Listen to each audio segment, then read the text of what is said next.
Marco, thank you, buddy. I appreciate you. This is awesome. Hey, listen, my Portuguese is not very good, but I did catch, is there a breakout session about wine afterwards? You got it. Man. Okay, man, I'm there. I'm going to be there with everybody here in the room. How are you? How's everybody doing? Yeah, lunch was good today, right? Nice. So, here's where we're going to go. Let me just quickly talk a little bit about kind of a context of who I am and what I do. So I get to work with companies all over the world around employee experience. What does it mean to really create something that is special? What does it mean to really engage employees today?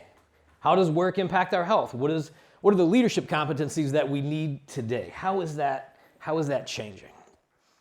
But I'm also a faculty member. I'm a social scientist at the University of Louisville in Louisville, Kentucky, where I run our graduate program, our graduate program for human resources. And I can tell you that the research is catching up to what you're experiencing every day at work. And this idea of infinite learning, how quickly we can learn and unlearn and then relearn and then learn again, the velocity and speed at which we can do that is impacting how our work is getting done every day and how employees are experiencing work every day and how they're getting ready to come in every day. I want to tell you a quick story about my daughter. So how many of you have kids? If you have kids, raise your hand. Okay, great. I love it. So kids are curious. They're curious by nature, right? So my daughter, when she was in kindergarten, she's a little old. If she knew that I was showing you this picture, she would be very embarrassed right now. But that's okay. We'll keep this here in the room. She was in kindergarten when I took this picture of her. And I was working from home, and she was coming in from school. And when that would happen, we would kind of run to each other to give a hug. Like, hey, I missed you. How are you? How you doing today? And then she would tell me all about her day. And this one particular day, I hear the door begin to open and crack, and I get up from my chair, and I start to run to her, but I don't hear anybody running back to me. And my daughter is dragging in the hallway, pulling her backpack that's about as big as she is at that point. And I can tell that she's really sad. And so I get down, and I say, Maddie, what's wrong, baby? And she said, Dad, it was a really hard day at school today. And in my mind, I was like, it's gonna get way worse. Like it's just kindergarten right now, baby. You're good. And I said, well, honey, what happened? What happened at school? And she said, Dad, I was really excited, Dad. My teacher, she handed out this elephant for us to color. And I colored my elephant pink. And I kind of colored a little outside the lines because I wondered what it would look like. Dad, I've never seen a pink elephant before. I wondered, what does a pink elephant look like? And I said, oh, well, honey, what happened? She said, well, my teacher came by and she said, oh, that's too bad. Elephants aren't pink. Maybe you'll get it right next time. And she thought, oh, well, I'm just wondering what might be. What would a pink elephant look like? And so I got down on one knee. I promised I did this. I got down on one knee and I said, babe, I tell you what, I promise you that one day we will see a pink elephant. And she was like, oh, Dad, that's amazing. And then she went off and she did her thing just like 5- and 6-year-olds do, right? They have a very short attention span and memory. Well, guess what I got to do last holiday season? We went to Disney World. You know what they have at Disney World? They have pink elephants at Disney World. And we got to ride one, and it went up and down, and it was amazing. See, here's the thing about wondering and curiosity. It doesn't have judgment. It doesn't have boundaries. It doesn't put us in a box. In fact, it allows us to get outside the box. It's about being curious. It's about how we tap into the future. As a faculty member who teaches inside the classroom, and as a consultant who teaches outside the classroom, I understand the importance of both sides of the infinite loop. That infinite learning here becomes infinite possibility when we begin to pair these things together. And we're asking questions about like, well, what are the most pressing needs that I have right now? What are the things that I need in my company? What are the things that are moving the organization forward? And how do we maximize value? What does that look like? And so today, as we set the context for what is going to look like going forward into breakout sessions and workshops and keynotes, here's the question I hope you take with you. I wonder what if, and then ask the second question. What if we get it right? What if in partnership and collaboration we get this right? So I wonder. Well, as we wonder about those things, one of the things that we need to be aware of is what's happening in the world. Many of you, I talked to several of you at lunch today, many of you have a global context that you're looking to develop learning needs for, engage employees across the world, connect with folks in ways that 10 years ago we didn't even think were possible to connect that way. We've been doing some research about this and tracking the trends that are really moving the needle at work right now over the last several years. And there are 5 of them that I want to give you. And then I want to dive into 3 specific infinite learning areas that I think are going to be really important as we approach the future of work. The first area is the area of stability. Stability right now in the world is at an instability is at an all-time high. Now, perhaps not here in Lisbon. It's beautiful here. It feels calm. When I land at the airport, I don't feel like I'm in a hurry. But when I land back in the United States, people are going to be pushing me to go faster and forward quicker. They're going to be angry at me because I can't get my bag. I'm walking into a very uncertain political climate. The financial situation there is at unrest at best. Stability is something that employees across the globe are dealing with no matter what political region that they're in, no matter what geographical region that they might be in. There's little news of calmness. This is about reclaiming a sense of stableness. Right now, to the degree that you can provide a sense of predictability, some calmness into the area of work, you're likely to drive an employee experience. You're likely to see less turnover. You're likely to see higher levels of engagement. This idea of stability is one of the 5 currents of work right now. The second is the idea of integration. Now, here's what I think is really key about the idea of integration.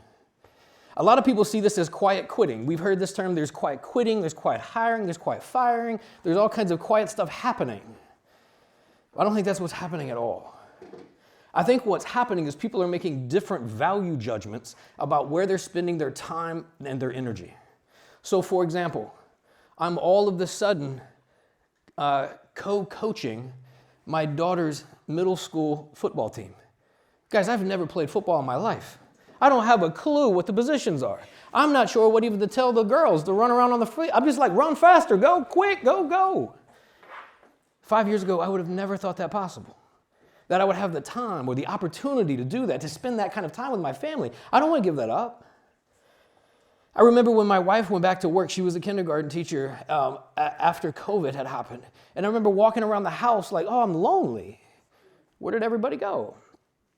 I think what we're seeing right now is an integration of areas outside of work that have not traditionally been included in work.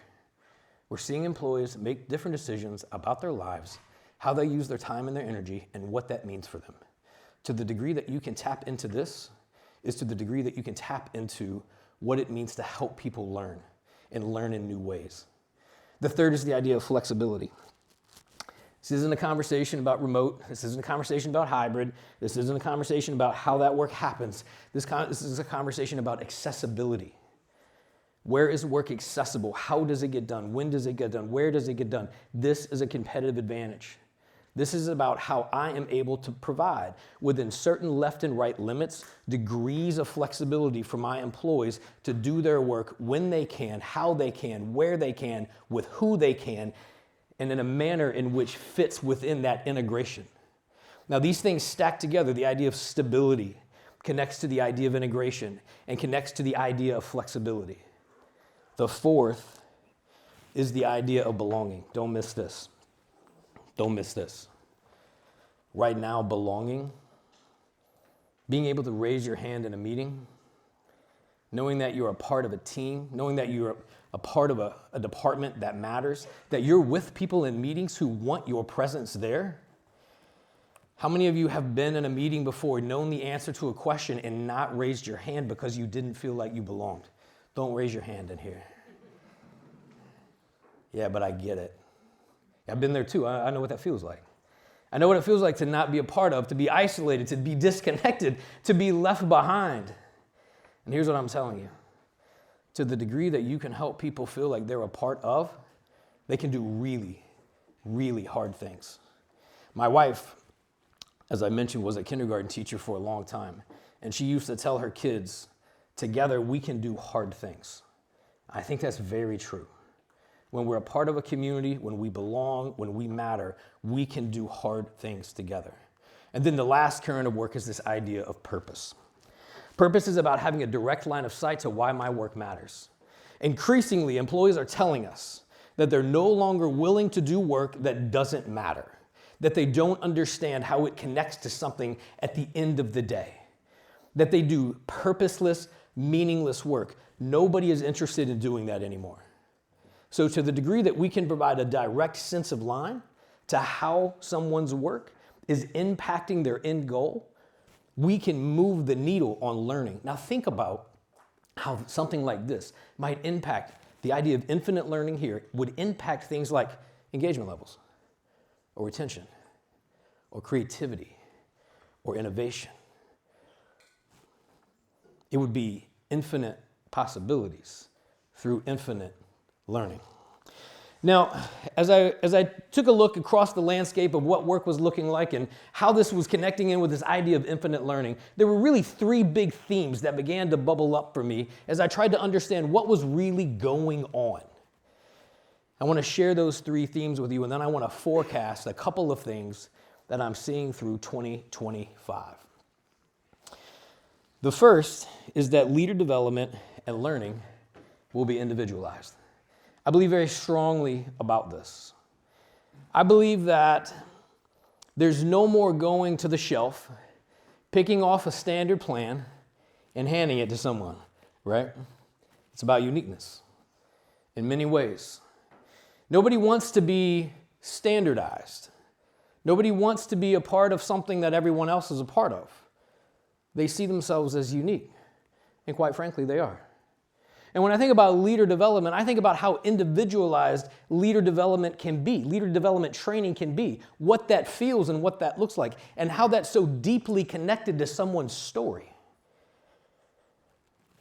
I wonder what your story is. How did you get there? Who helped you? What was the class that you were in that somebody was like, hey, I think you need to go for that job. You should put your application in. No, be confident. Be confident in the interview. Here's a couple of questions you should ask. Here's some things that you should think about. As we move in and through 2024, I think the archetype of the leader has changed. I think what we're asking of leaders is very different today than it was 10 years ago. As I watch people lead, there's much being asked of the leader. If you're in a leadership position here today, you know this to be so true. You're up late at night. You're up early in the morning.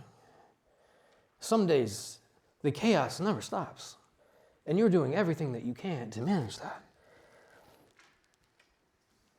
So I wonder, how do we help leaders harness the power of their own story and help them do that in a way that empowers others to do the same? One of the things that I think we need is role models.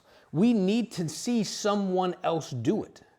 Sometimes we don't know that it's possible because we've never seen someone who's done it before. And so we don't know that we can access that. We need you to harness your story in a way that then empowers and enables others. And I think leaders are going to look different. As I think about this from a series of questions, in your organization, as you think about the idea of infinite learning and learning as an individualized skill and how you partner together with others to create those, I wonder, when we say the word leader, what do we mean today? What does it mean to be a leader? What is the definition of it for you and your organization? How do you feel about it? How does it connect with things like integration and stability? What does it mean around purpose and belonging? And then importantly, how do we help leaders self-care? At what point do we redefine stress? At what point do we redefine workload? At what point do we redefine or understand engagement at a different level? Sometimes engagement isn't just doing something. It's being mentally and emotionally connected. It's driving me forward. It's pulling me forward. How do we help leaders self-care in ways that help them be developmental through their practice? How do we characterize mindset? How do we characterize reflection? What does that look like? And as we go forward, when it comes to infinite learning, I do think that infinite learning will be realized when we define the value proposition of leading today. What does it mean to lead today? Why would someone step into that leadership position? What is the benefit for them? It used to be enough to say, well, don't you want that promotion? Don't you want to be in that leadership position? Wouldn't you want to climb the ladder? And most people would have said, yeah, absolutely, sure. I'm not so sure that's true anymore. I see lots of people making lots of different decisions where they're saying, I don't think I want to do that because I don't think I want all of that comes with it. I think we're going to need to redefine the value proposition. And in my opinion, as someone who both worked in training and development for a major multinational company and now teaches training and development at a faculty level, I think the training and development for this is just being created. I think we are just now understanding what are the competencies, what are the skills, and what are the abilities that leaders need today. And how do we train that? How do we provide them immersive experience, infinite experiences that help them lean in and live into that? The second area, we couldn't get through a conversation about the future of work or HR without mentioning AI. I think that's going to be an important conversation that we have. But I do have some very specific positions on the areas of AI. I had a chance last week to meet two individuals, one who invented IBM's Watson. Do you know Watson, the supercomputer that gets used at IBM all the time to generate a bunch of AI analytics? And then the guy that invented Siri in your phone, in your pocket. And they both got a chance to chat about what is AI going to look like, what is it going to mean, and they both kind of pulled the covers back about how AI was rapidly changing the world. But they made a really important point. Most of the people that I talk to about AI, they're like, oh, we've never seen anything like this before. This is super new. This is going to change everything. I'm really nervous about that. And they said, well, maybe we've never seen anything like that. One of the gentlemen that I got a chance to talk to said, if we would have never invented the production line, cars today would cost about $400,000. $400,000. I'm out. Like, I don't have that kind of money, right? I guess I just walk, which you guys do a lot of here in Lisbon, right? I guess I'll just walk. But no. The production line, the introduction of the production line helped increase the demand and drive the price down, and we've never built more cars than ever right now, right? I was recently at a plant that was manufacturing cans. They were making cans that food go into. And my grandmother used to can food from a farm. We used to go out and collect green beans, and then we would sit on the porch and we would snap those green beans, and then she would cook the green beans, and then she'd put them in a jar, and then she'd heat seal them, and everything was fine. But it took a very long time. Once we developed the food production line, it was pretty easy to can green beans. We could feed a lot of people. We've never made more green beans in our life. We've never seen more food come out of production lines in our life. So I'm not so sure that we haven't seen this before. I think we have seen this before. I also think we've seen the benefits. I think we've seen the increase of demand for the goods and services that are happening, and I think we've seen a drive down of cost over time. I do think that AI is a revolutionary game changer, but in particular in certain ways.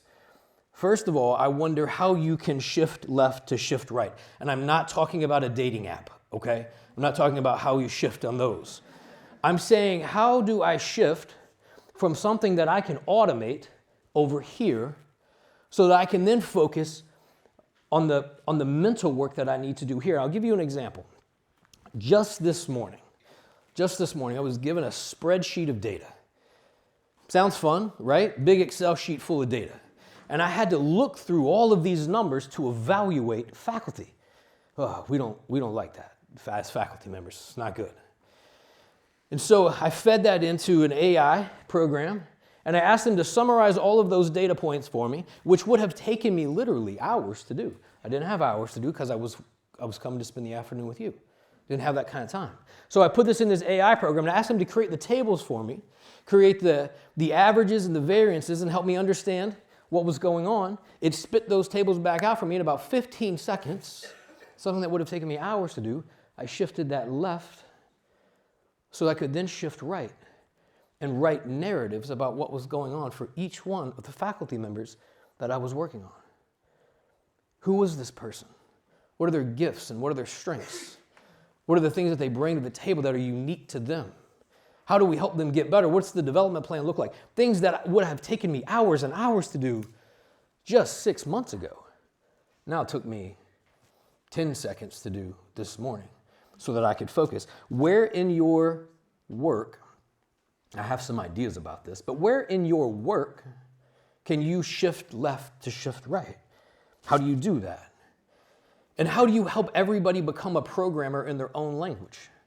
Just the other day, just for giggles, and I'm not going to do it here, but you can do it if you have ChatGPT. Type in, I need a job description for a supply chain manager for a maritime company in this particular region with a salary range of this, with this kind of education. Hit enter and see what pops up. It speaks our language. It speaks human resources. It's amazing. And it speaks learning. And it speaks leadership. And it speaks talent development. But how do we help? Thank you, Siri. Thank you. That's good. That's well played, man. Well played. How do we help people become coders in their own language? You know how we do it? Through infinite learning. Through closing the loop continuously. And we learn and we unlearn. And we learn and we unlearn. And we shift left to shift right. Shift right. So I wonder, what could AI mean for your teams? I don't know. I can dream about it, though. I think about all the amazing things that we could do around recognition and engagement. Well, how would it impact your workforce? How would it impact very specific areas like recruiting and engagement and learning and hiring? What if at the click of a button, you could know so much about an applicant? Here are their things. Here are their gifts and their talents. What are the left and right limits of that around ethics? There's a huge, huge ethical component to this conversation. How does it fit within the values of your organization? These are the kinds of questions that we have to say, I wonder. 6 months ago, I was coloring my elephant this color, but today I'm coloring it this color. I wonder what could be. And what if we get this right? From an infinite learning perspective, this is my position on AI, and this is my hope. I hope that AI will unlock a human capacity revolution. That we utilize and we leverage technology in ways that give us the space in our lives to connect on a human level. To be more meaningful and intentional. I tell my students all the time, be intentional. Be intentional with your work. Don't just do the work, be intentional with your work. You're not just completing the assignment. I don't want you to complete the assignment. I want you to learn the skill. Because when you get into the boardroom and somebody looks at you and they say, what do you think we ought to do? I want you to have an answer to that question. The philosophy behind that is infinite learning. It's learning and unlearning and shifting left so that we can shift right. And I think an important thing that we need to mention is that AI itself is not the solution. Most folks are like, oh yeah, well AI it'll just do it. No, it's a tool. It requires us to be intentional with understanding how to utilize that tool, to apply it to specific problems, to help us drive efficiencies, to be more productive. And my hope is that we unlock a human capacity revolution. And as those words come out of my mouth, I close my eyes and say, gosh, I wonder what a world like that would look like if we had space every morning to reflect over our coffee. We didn't have to rush around, and our emails weren't ding, ding, ding, ding, ding. Where we didn't have to run from meeting to meeting to meeting to meeting to meeting, but rather we were more connected in a human world. I wonder what that might look like and how that might feel in the moment. The third and final area that I want to talk about before I turn it back over to our host is reskilling and upskilling the workforce. I think this is by far the most low-hanging fruit that you have in your organization today. I've talked to so many folks about talent shortages, how talent pools are shrinking, how the mindset is shifting, and we go back to those ideas of stability and integration and flexibility, and that all fits in here with this idea of how we reskill and upskill. The question is, how are we going to grow the new workforce? How are we going to retool? How are we going to reskill? How are we going to help the employees that we currently have right now? What if you couldn't hire an employee for the next 12 months? How would you grow your company? How would you do that? How would you ensure that the employees that are currently in your workforce have the knowledge, skills, and abilities to meet the demands of the organization for tomorrow? How would you do that? This is the heart of infinite learning. This is where I would invest. Learning that is individualized, as we mentioned earlier. Learning that is at the center of human capacity. And learning that is connected to growing and developing our employees. The questions that I would ask here, quite simply, how are you doing it? What's your plan? What's the strategy that you have for helping your employees learn the next skill? How are they being retooled? What does that look like? And who are your partners? And I wonder about this idea of learning velocity. How fast someone can learn a skill. I have some students in my classes, it takes them a little while to ramp up. I've got other students in my classes that can get the skills pretty quickly. Their velocity is really fast. How do we help everyone get on the same level when it comes to learning velocity? How someone is able to pivot and adapt. Oh, new problem, I can pivot. Oh, I see a new challenge. I can use these skills here and I can pivot right over here. You know what that is? It's reps. It's being challenged continuously.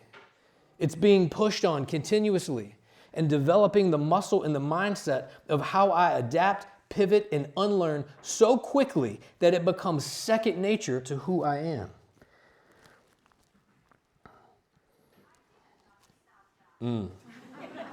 This is the best. I love it. In many ways, this is about learning in an infinite space. It's about what we're going to talk about today and how we're going to do that. I do think in many ways this is going to be a primary currency. When I talk to employees and we look at some of the data analytics that come out of the culture surveys, the big culture surveys that we do, a lot of employees connect their willingness to stay, their willingness to be creative, their willingness to raise their hands in meetings, their ability to engage directly to whether or not they see themselves being able to learn. How do I learn new skills? How do I get better? How do I help myself? This is a strategic leverage point for you, and I would encourage you to lean into this today. I would ask, I wonder what if? As we look at the forecast through 2025, there are really three things that I want to talk about. The first is that I do believe that work will both slow down and speed up at the same time. Now, many of you know exactly what I'm talking about. Your work in some ways has sped up exponentially. And at the same time, in other places, it has slowed down. There's a new term called strategic slowness. I would encourage you to lean into what does it mean to be strategically slow in certain areas? Where do we need to be more methodical or think or create space? How do we use tools like AI to help us create that space? How do we use learning and upskilling?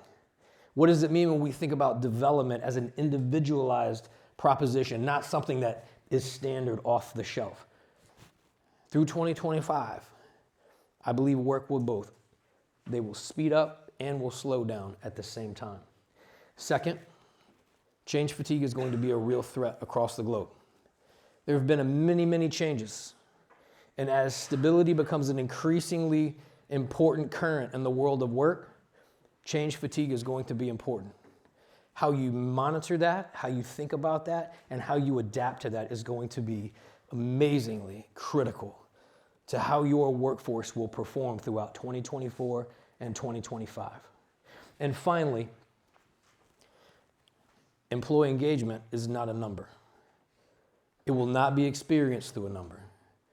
It will be experienced in ways in which people will sit in a room and they will say, I belong here. I can raise my hand in this room.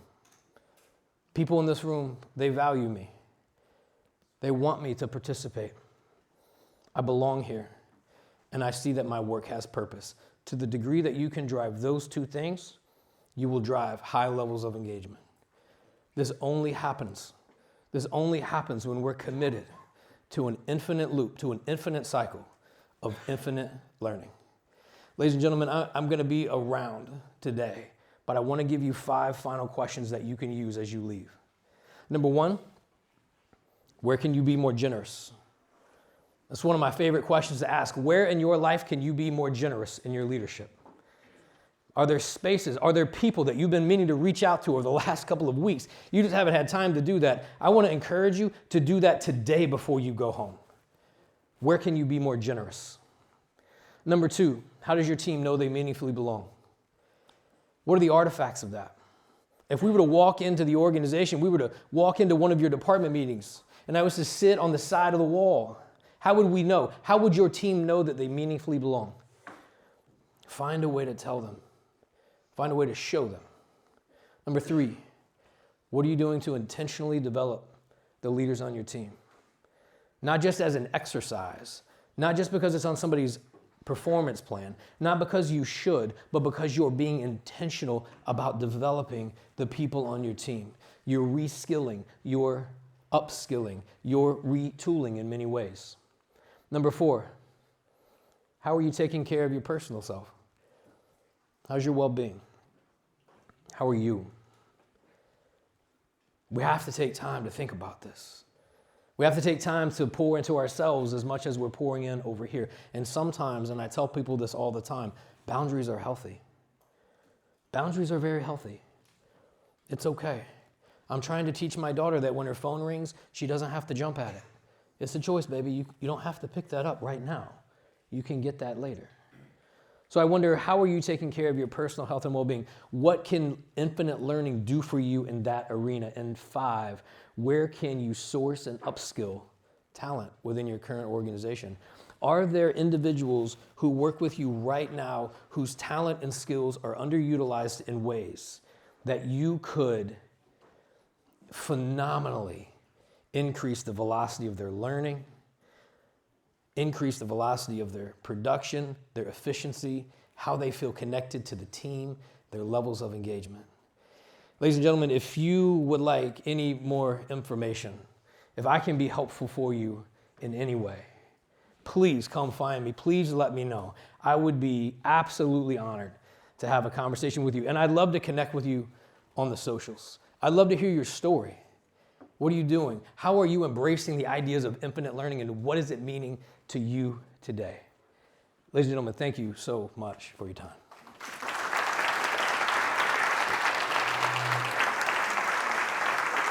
Thank you, buddy. Thank you. Thank you for this inspiring moment. Thank you. Appreciate you. It was really nice. Thank you. Thank you.